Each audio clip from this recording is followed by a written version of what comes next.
Hello students, welcome back to your wonderful channel SG Tutorial. This is your lecture 5 of scalars and vectors. Today's topic is unit vector. What is unit vector? Let's see.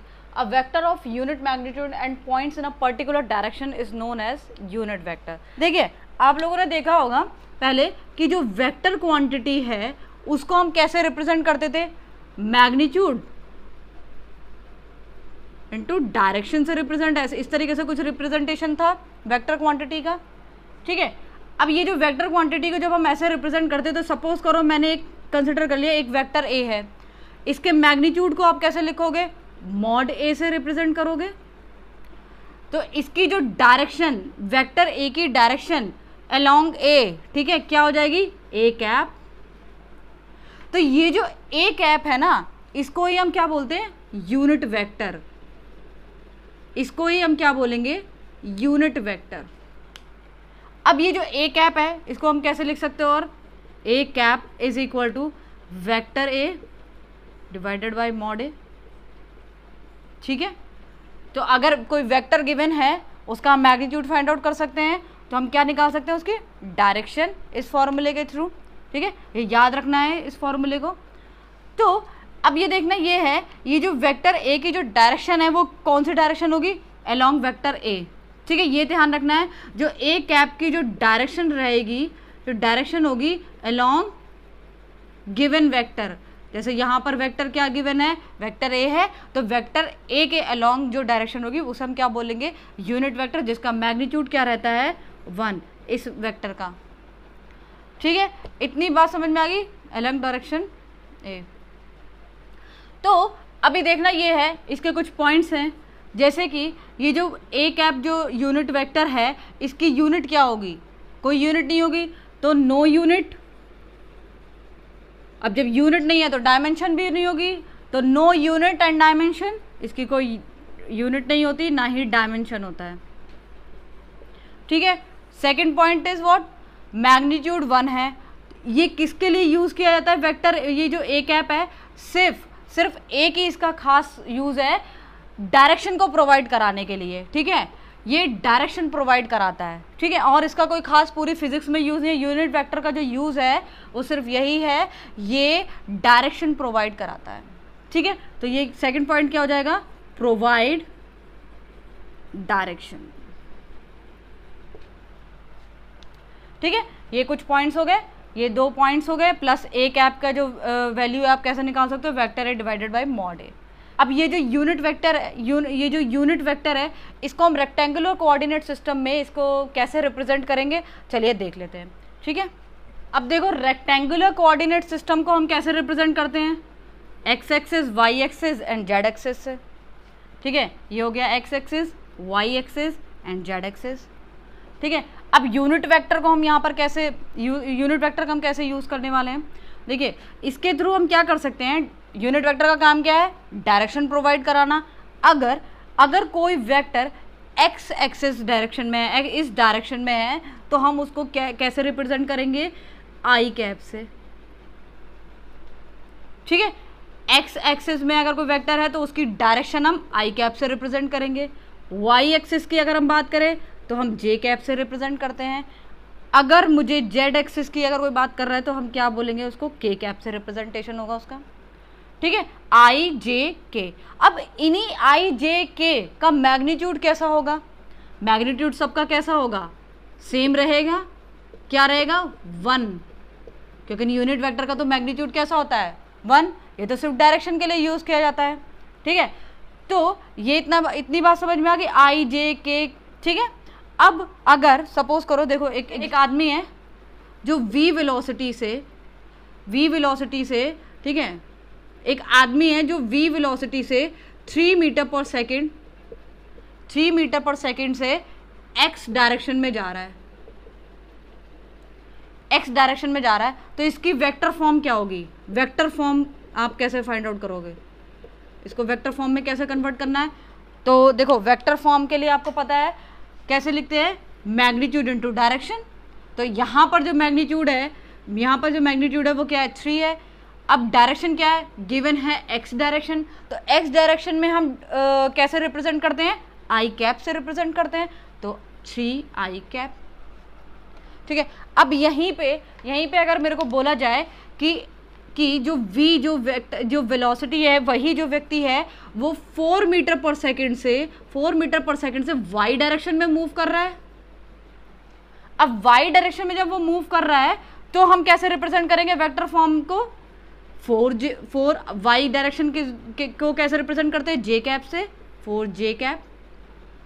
अब यहीं पे अगर k cap, अगर z direction की हम बात करें, यहाँ पर मैग्नीट्यूड है 5 मीटर पर सेकेंड एंड z डायरेक्शन में मूव कर रहा है। z डायरेक्शन में अगर मूव कर रहा है तो हम उसको कैसे रिप्रेजेंट करेंगे? मैग्नीट्यूड, बिल्कुल सही, k कैप। तो ये हमारी वेक्टर फॉर्म हो गई किसकी? वेलोसिटी की। वो तीनों डायरेक्शन में अगर मूव कर रहा था हम इजीली उसको वेक्टर फॉर्म में रिप्रेजेंट कर सकते हैं, ऐड कर देना है बस। लेकिन यहाँ पर ध्यान देने की बात ये है, अगर इस v वेक्टर का मैग्नीट्यूड अगर आपसे पूछा जाए तो आप क्या करोगे? क्या एडिशन ही कर दोगे? 3 + 4 + 5 ऐसा करने वाले हो? तो बिल्कुल गलत हो जाएगा। ऐड नहीं करना है, उसको कैसे निकालना है वो भी हम देखते हैं। ठीक है, तो चलिए देखते हैं उसको कि अगर मुझे इस वेक्टर का मैग्नीट्यूड फाइंड आउट करना है तो हम उसको कैसे निकालेंगे। देखिए, वेक्टर रिजोल्यूशन में आपने देखा होगा, आपने ये पढ़ा था कि ये y एक्सिस है, ये x एक्सिस है और एक ये वेक्टर a है, ये वेक्टर a है। इसको हम क्या करते थे? यहाँ से एक परपेंडिकुलर ड्रॉप कर रहे थे, ठीक है, तो ax आ जाता था, ax वेक्टर, और ये ax वेक्टर से इसे रिप्रेजेंट करते थे। और यहाँ से अगर हम एक परपेंडिकुलर ड्रॉप करें तो हम इसको कैसे रिप्रेजेंट करते थे? ay वेक्टर से। ठीक है, तो ये जो a वेक्टर होता था इसको क्या लिखते थे? ax vector plus ay vector, ये इसका रिजल्टेंट होता था। ठीक है, अब ax वेक्टर को आप कैसे लिख सकते हो? Magnitude into direction. किसी भी वेक्टर को कैसे तोड़ना है? Magnitude into direction. मैग्नीट्यूड क्या हो जाएगा कि मैंने क्या बताया था? वेक्टर a का मैग्नीट्यूड क्या? मॉड a और डायरेक्शन जिस भी डायरेक्शन में गिवन है। तो यहाँ पर देखो, इसका जो मैग्नीट्यूड हो जाएगा ax मतलब मॉड a, और डायरेक्शन क्या है? x एक्सिस की अगर बात कर रहा है, इस डायरेक्शन की अगर हम बात कर रहे हैं तो हमें क्या करना है? i cap. ठीक है, प्लस अब इसको क्या लिख सकते हो? ay की अगर हम बात करें तो इसको ay, और इसको हम क्या लिख सकते हैं? j cap. ठीक है, तो हम कुछ इस तरीके से लिख सकते हैं ax i cap plus ay j cap. ये वेक्टर a की वैल्यू हो गई। अब आपने देखा था इसका जो, जैसे ये वेक्टर a था तो हम इसको कैसे निकालते थे? इसका मैग्नीट्यूड क्या लिखते थे? मॉड a की वैल्यू क्या लिखते थे?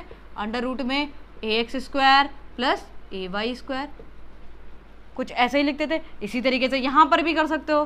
तो यहाँ पर अगर हम इस वेक्टर का अगर मुझे मैग्नीट्यूड फाइंड आउट करना है तो हम क्या करते थे?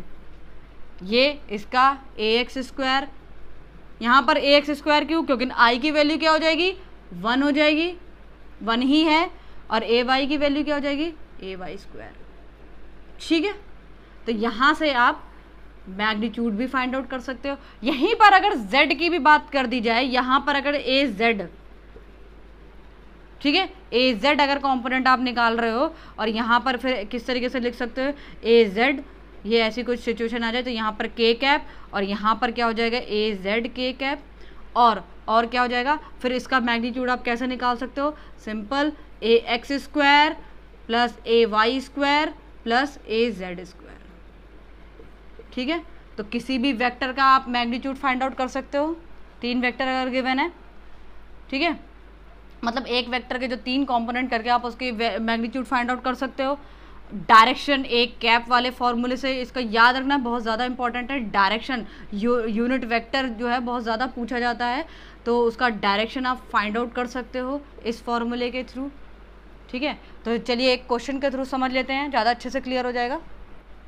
देखिए, ये एक क्वेश्चन है, right the unit vector in the direction of this. Unit vector या जो डायरेक्शन है इस वेक्टर की वो हमें लिखनी है किसके अलोंग? किस डायरेक्शन में? इस वेक्टर के डायरेक्शन में। ठीक है, एक वेक्टर हमको गिवन है और हमें इसकी डायरेक्शन में यूनिट वेक्टर फाइंड आउट करना है। सबसे पहले आप बताओ क्या पता है आपको? यूनिट वेक्टर के लिए फॉर्मूला पता है, ये इस तरीके से कुछ है, ठीक है, vector A divided by mod A. तो वेक्टर ए की वैल्यू सिंपली यहाँ पर पुट कर दो, 5i cap plus 7j cap minus के 2k कैप डिवाइडेड बाय क्या, मॉड ए कैसे, ये मॉड ए कैसे निकाल रहे थे, यहाँ पर इस तरीके से 5 का स्क्वायर प्लस ये जो j है इसका मैग्नीट्यूड क्या है 1 का स्क्वायर, और यहाँ पर जो मैग्नीट्यूड है वो क्या है माइनस का 2 स्क्वायर। ठीक है, तो अब ये कितना हो जाएगा 25 प्लस 1 प्लस 4, 25 प्लस 4 29 प्लस 1 30, तो ये आ गया मॉड ए अंडर रूट 30। तो इसको आप क्या लिखोगे 30, मतलब टोटल में अंडर रूट में 30। तो अब आप इसको कैसे लिख सकते हो इस वाले वेक्टर को, वेक्टर ए जो ए कैप है 5i cap divided by root 30 plus j cap divided by root 30 minus का 2k cap divided by root 30। ठीक है, तो यूनिट वेक्टर हमारा ये आ गया। तो किसी भी वेक्टर की हम डायरेक्शन फाइंड आउट कर सकते हैं। चलिए आज के लिए बस इतना ही, मिलते हैं नेक्स्ट लेक्चर में। Thank you so much.